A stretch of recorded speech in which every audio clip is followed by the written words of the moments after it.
Hey guys, Thunder here. Today I want to talk about being a blue boss striker or a blue boss killer.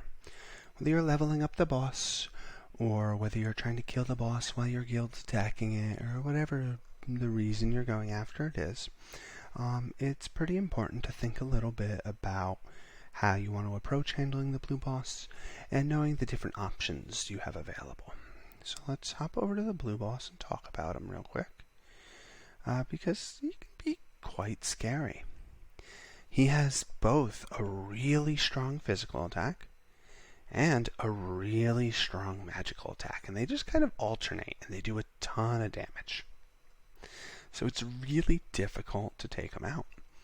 In addition, he has the passive that the hard boss and easy boss have, where when you hit 3 intensity, he cannot be stunned, which is quite frustrating, really. So there's not a lot of flexibility here when dealing with the blue boss. You're going to have to deal with a lot of incoming damage, and you're going to have to survive it. So normally people like the turtle build for that, and this next part will seem pretty familiar.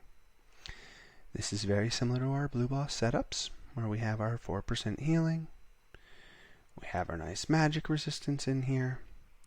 In this case, we have passive 2. This right here is actually a good thing to talk about. So this is why, or one of the reasons why you don't use artifacts on the promoted items until after the event. I artifact forward my wonderful gloves here. Then I ended up getting 7 more copies, so I made another one because I could, and boosted them, and I got 2.5 extra. So that wasn't so great. If I actually had 14 copies, I'd be looking closer to 47-ish multiplier instead of 32.5 here. So this is a good mistake that I tested out. It did not work so great. Don't make the same mistake I did here. Make sure you just wait until after the event and be a little patient.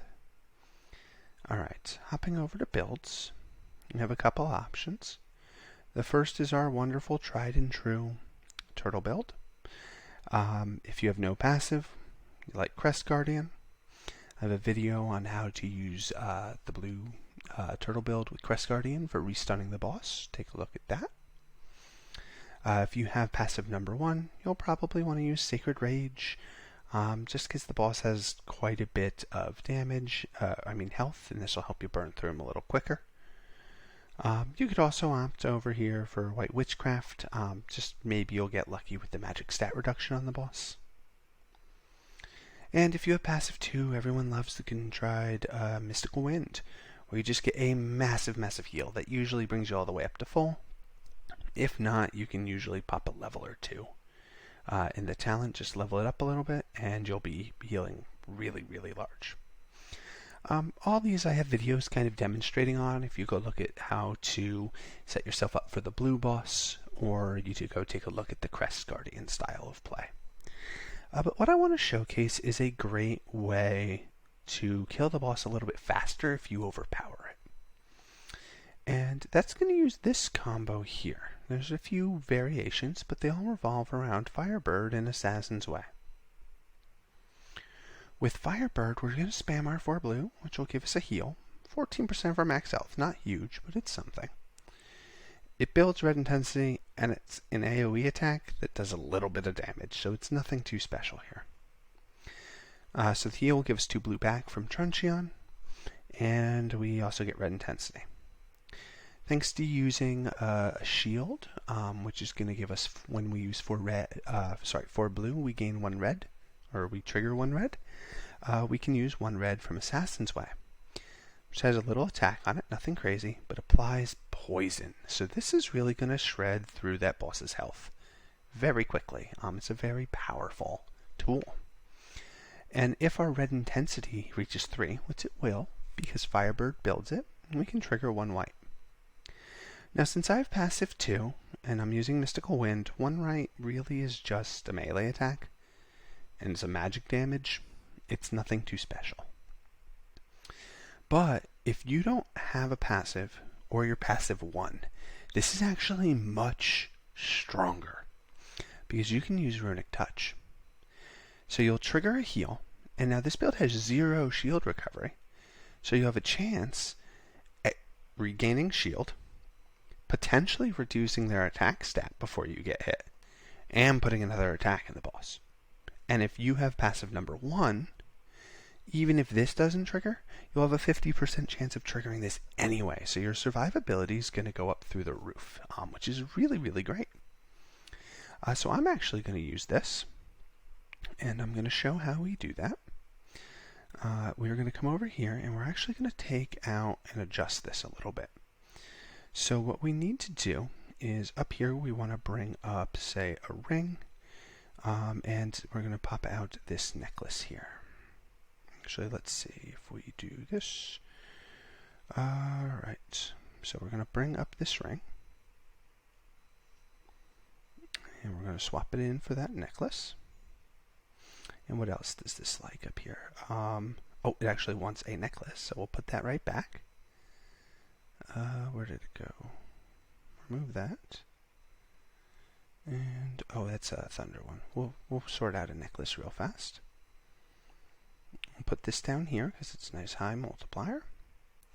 We'll put that with our 15 times token. We'll grab ourselves a nice necklace for fun, because we always like, necklace. A wind necklace here. And what do we got? We got a wind necklace. We'll pop that into our wonderful yellow boss links. And this is going to turn on our passive number 1, which is going to be really strong for taking on this boss. Alright, and we're going to go right after the boss here. Alright, coming in, this is a pretty typical starting board. We're just going to jump right in, hitting really hard and fast with our Firebird, trying to get that red intensity built up so we can get some triggers going. Very nice. Alright, and now this is where we're really going to start to shine here. And every time we get our passive 1 to trigger, we're going to be gaining extra shield. Right, that, boom, which is making us even harder to kill. Alright, and this is how that works. You can see that our poison is up on the boss, and his HP is vanishing really fast. So this build actually helps us kill the boss pretty darn quickly. And because we're getting that armor back from the Runic Touch, and the occasional extra healing, our survivability is actually quite high. And you'll see that the boss's health just melts away from this damage. Now, one thing really important to note on poison damage is it only counts if you kill the target. Right, so this means all that damage that we're doing to this boss, if we die, it's gone. When we go look at that boss's health, it's going to be back to nearly full. So we really want to be careful about that, because poison damage doesn't stay around, which means it's really important that you actually manage to kill that boss. Otherwise, he's just going to be back to full health. And that's really one of the big tricks here, is making sure that you stay alive to finish off the boss. Yikes, that's a little dangerous. Keep in mind that this build is not as survivable as using something like the turtle. You want to make sure you're able to play it safe. So here I'm being, I'd say, pretty risky with trying to finish off this boss here.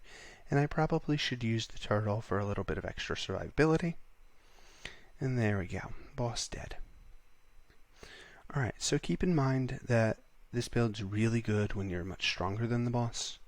So if you're going to hit it and you have a lot of power, and you find that the boss is only hitting you for maybe 40% of your health, or maybe even he's hitting you for 20% or something like that on 6 tickets, this build can help you kill the boss a lot quicker than your standard turtle build. So just keep it in mind. Alright, that is going to wrap up my Blue Striker guide. Please keep in mind that the turtle works just as fine for this kind of build. It's actually quite strong. Alright, this is going to be it. I did set up a Patreon. So if you would like to help support me to keep creating content, I would greatly appreciate it if you check that out. I'll give you heads up on all the things I'm working on ahead of time.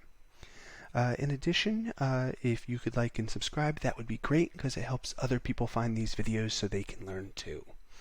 I hope you have a wonderful day and best of luck killing your guild bosses.